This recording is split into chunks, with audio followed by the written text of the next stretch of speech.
안녕하세요. 부동산 해결사 솔로몬입니다. 자, 오늘은 모아타운과 분양가 상한제에 대한 얘기를 한번 해보겠습니다. 분상제는 지금 현재 서울 도심 내의 주택 공급을 가로막는 가장 큰 걸림돌입니다. 규제 지역 내의 재개발 재건축은 대부분 이 분상제의 제약 때문에 현재 제대로 된 공급이 이루어지지가 않고 있고요. 자, 근데 모아타운은 규제 지역 내라고 하더라도 분상제를 피해갔죠. 또 뿐만 아니라 재초안의 대상도 아닙니다. 때문에 지금과 같은 공급 절벽 그리고 비용 폭증의 시대에서 이 모아타운의 미래를 다시 한번 그려보고자 합니다. 자, 예시는 양재동 모아타운을 한번 들어볼게요. 제가 여러 차례 양재동 분석을 해드렸었는데 현재 구역 지정돼 있으면서 또 사업성도 괜찮고 거기다가 동의도 꽤나 나오는 게 양재 1구역이죠. 양재 1구역이 현재 세부 2개 구역으로 나뉘어서 동의를 열심히 받고 있고 또 관리계획 수립하고 있는 단계로 제가 알고 있습니다. 자, 과거에 제가 한번 분석해드린 바에 따르면 21평과 5구짜리 24평짜리를 신청했을 때 이제 일반 분양가와 조합원 분양가를 고정시키고 비용이 증가하는 시나리오를 한번 그려봤습니다. 그래서 공사비 700시대에서 지금 초고급화 쓰는 단지들 1300시대까지 가게 됐을 때는 조합원들의 분담금 그리고 순수익이 큰 폭으로 줄어드는 것을 우리가 확인을 했었죠. 자, 그렇게 봤을 때 현재 분상제에서 비껴간 모아타운의 특성상 과연 이런 지역들에서 초고분양으로 하면 얼마만큼의 사업성 증가 효과가 있을 것이냐. 분상제를 피해갈 수 있었던 법적인 근거가 주택법에 나와 있는데 58조 4항에 보면 분양가 상한제 적용주택 제외 요건이 나와 있습니다.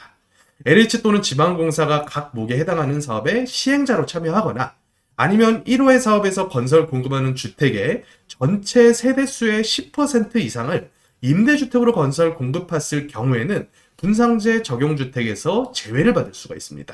자, 그러면 이 분상제에서 제외받을 수 있는 그 항목을 보면 빈집 및 소규모 주택 정비에 관한 특례법 제2조 제3호에 따른 소규모 주택 정비 사업이다 이렇게 명시가 되어 있는데 어떤 사업이 포함되는지를 한번 봤을 때 우리가 모아주택, 모아타운을 통해서 하는 사업이 대부분 이 가로주택 정비 사업이란 말이죠. 그래서 빈소법의 가로정비 사업, 가로구역에서 종전가로 유지하면서 소규모 주거환경 개선하는 사업, 이 사업 같은 경우에는 2개의 요건만 충족을 한다면 분상제를 피해갈 수가 있습니다. 그런데 대부분은 이 1항을 피해가는 게 아니라 2항을 선택을 하죠. 왜 그런 요건이 더 합리적이라고 보냐면 이 용적률 체계상 현재 2종에서 진행 중인 모아타운을 3종 종상향했을 경우에 기부채납 임대주택 비율이 늘어나는 용적률의 절반, 거기다가 추가 상한 용적률까지 받기 위해서는 한 10%가량의 추가 임대주택을 건설 및 공급을 해야 됩니다. 자, 그렇게 됐을 때 전체 300%라는 용적률 중에서 한 35에서 45%가량의 용적률을 임대주택으로 공급을 해야 된다는 뜻이겠죠. 이걸 이제 연면적 비율로 나눠보면 한 11.7% 정도 연면적 그리고 세대 규모를 임대주택으로 빼야 됩니다. 그래서 제가 1-A 구역의 수지 분석을 한번 샘플링 해봤을 때 기부채납 없이 순수 임대로만 공공기여를 한다라고 감안을 하면 연면적 대비해서 11.7% 그리고 전체 세대 대비해서는 약 12.7% 정도의 임대주택을 공급을 했을 때 300%라는 용적률을 전부 다 적용을 받을 수가 있고요. 그렇게 됐을 때 분양주택, 조합원 및 일반 분양에 들어가는 분양주택의 용적률은 약 한 265% 정도로 계획이 되게 됩니다. 자, 그래서 이 부분을 제가 이제 수익 구조를 계속해서 바꿔가면서 한번 분석을 해봤거든요. 2개의 변수를 계속 바꿔가면서 한번 계산을 했어요. 분양가를 높게 쭉 올리면서 또 공사비도 이렇게 올린다는 시나리오를 한번 짰습니다. 그리고 기존의 물건을 가지고 계셨던 조합원 분들을 지분당 평가금액 평균으로 봤을 때 8천 시나리오와 6천만 원 시나리오 2개로 나눠서 한번 분석을 해봤어요. 자, 그래서 전체 사업성을 비례율 100%로 만드는 일반 분양가를 쭉 한번 추정하면서 그려보니까 공사비 현재 900에서 1000만 원 시대 감안한다는 거 감안했을 때 조합원들에게 약간 낮은 수준의 종전평가를 해준다. 그래서 지분평가액 6천만 원으로 감안했을 때는 일반 분양가를 대략적으로 한 4천 중반대에서 한 5천 사이 정도로 하게 됐을 때는 비례율을 100%로 만드는 분양가가 됐었고요. 또 조합원들에게 많은 종전평가 및 권리가액을 보장해준다라고 감안했을 때는 일반 분양가를 대략적으로 한 5천 중반대에서 6천 중반대 사이 이 정도로 책정하게 되면 어느 정도 한 900에서 1000만 원 정도의 평당 건축비를 감안하더라도 비례율을 100%로 만들 수 있었다. 이렇게 분석을 해볼 수가 있을 것 같아요. 근데 현재 다른 재개발과 일반적인 재건축 구역들에서는 이게 안 먹힙니다. 왜 안 먹히냐면 분상제로 한참 시장 가격 밑에서 현재 일반 분양가를 막아놓은 상태거든요. 굉장히 불합리합니다. 지금 분상제가 적용되어 있는 민간주택 지역은 서초, 강남, 송파 그리고 용산 지역이죠. 그리고 나머지 공공택지들. 자, 이런 지역 중에서 공공택지는 워낙에 토지 원가가 저렴하니까 상관이 없다고 봐요. 그리고 그 원칙 자체가 공공 분양을 위해서 조성한 그런 택지이기 때문에 이 분양가 상한제 적용을 해도 된다라고 보거든요. 하지만 재건축과 그리고 재개발, 지금 현재에서의 재개발은 공익사업보다는 둘 다 민간사업의 형태가 거의 100%입니다. 근데 이런 사업들에 대해서 전부 다 분상제를 통해서 일반 수분양자들에게만 이익을 몰아주라는 것은 이 현재의 주택 공급 절벽 시대와는 전혀 맞지가 않는 정책이라고 볼 수가 있겠어요.